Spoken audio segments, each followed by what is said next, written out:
Social media ఎవరినైనా nothing నుంచి something గా మారుస్తుంది. సంథింగ్ నుంచి నథింగ్ కు కూడా మారుస్తుంది. మనుషుల జీవితాలను ఓవర్ నైట్ చేంజ్ చేసే సత్తా సోషల్ మీడియాకు ఉంది. అందుకు లేటెస్ట్ ఎగ్జాంపుల్ కుమారి ఆంటీ. ఈమె చాలా మంది లాగానే స్ట్రీట్ ఫుడ్ బిజినెస్ స్టార్ట్ చేసింది. కట్ చేస్తే ఇప్పుడు సెలబ్రిటీ అయింది. ఈమె లక్షల్లో సంపాదిస్తుంది అని వార్తలు వస్తున్నాయి. మరి ఈమె ఎంత కూడబెట్టింది? ఆస్తులు ఎంత సంపాదించింది? గజం కేవలం 4,500 రూపాయలతో 165 గజాల భూమి కేవలం 8 లక్షలు మాత్రమే. సాయి కుమారి ఆంటీ పుట్టింది పెరిగిందంతా కైకలూరులోని తామరకొల్లులో. ఈమెకు ఓ అన్న మురళీకృష్ణ, అక్క నాగసుశీల ఉన్నారు. కుమారి 4వ తరగతి వరకు చదువుకున్నారు. పొలం పనులు చేశారు. ఆ తర్వాత పెళ్లి చేసుకుని భర్తతో హైదరాబాద్ వచ్చారు. వీరికి 2 పిల్లలు కూడా ఉన్నారు. కొడుకు డిగ్రీ, కూతురు ఇంటర్ చదువుతున్నారు.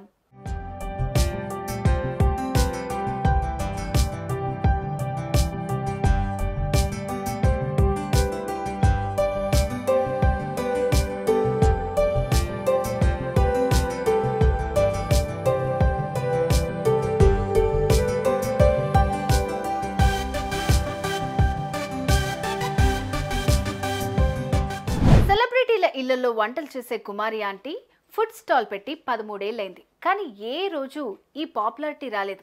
సోషల్ మీడియా ఇన్ఫ్లుయెన్సర్ల పుణ్యమా అని హ్యాపీగా ఇప్పుడు పాపులర్ అయింది. ఒకప్పుడు 5 కిలోల రైస్, చికెన్ వండే కుమారి ఆంటీ ఇప్పుడు 100 కిలోల చికెన్ సేల్ చేస్తున్నారు. ఫిష్, ప్రాన్స్, లివర్ లాంటి డిష్లు అయితే ఎప్పటికీ ఫామ్లోనే ఉంటాయి.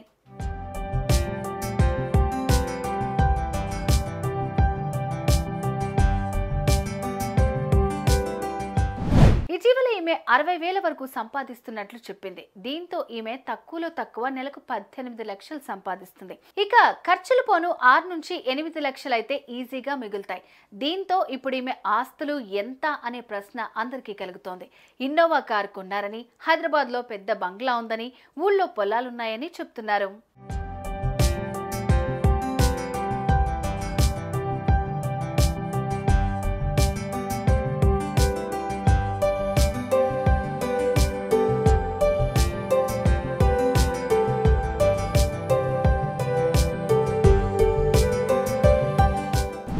కుమారి ఆంటీ హైదరాబాద్ వచ్చినప్పుడు ఓ గుడిసెలో ఉండేవారు. ఆ తర్వాత ఓ రూమ్ రెంట్కు తీసుకున్నారు.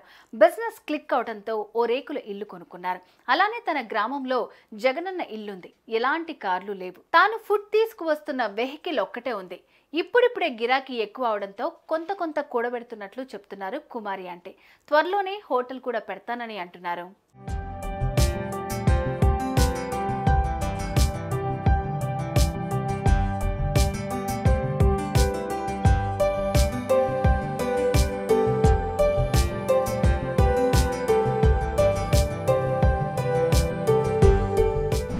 కుమారి ఆంటీపై పోలీస్ కేసు ఫైల్ అయింది అనే వార్తలు చక్కర్లు కొట్టాయి.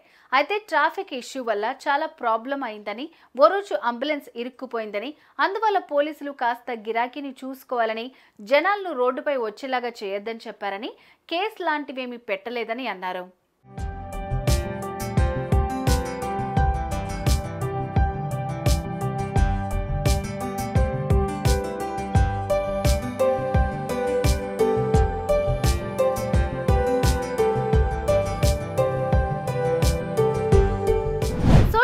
సెన్సేషన్ అయిన కుమారి ఆంటీ కష్టపడుతూ ఇప్పుడు క్లిక్ అయ్యారు. ఆమెలాగా ఎంతో మంది ఇప్పుడు స్ట్రీట్ ఫుడ్ పెట్టుకుని జీవనం సాగిస్తున్నారు. త్వరలోనే కుమారి ఆంటీ హోటల్ కూడా రానుంది. మరి ఆమె పడ్డ కష్టానికి ఫలితం ఇప్పుడు దక్కుతుంది అనుకోవచ్చు. ఏమంటారు? కామెంట్ చేయండి.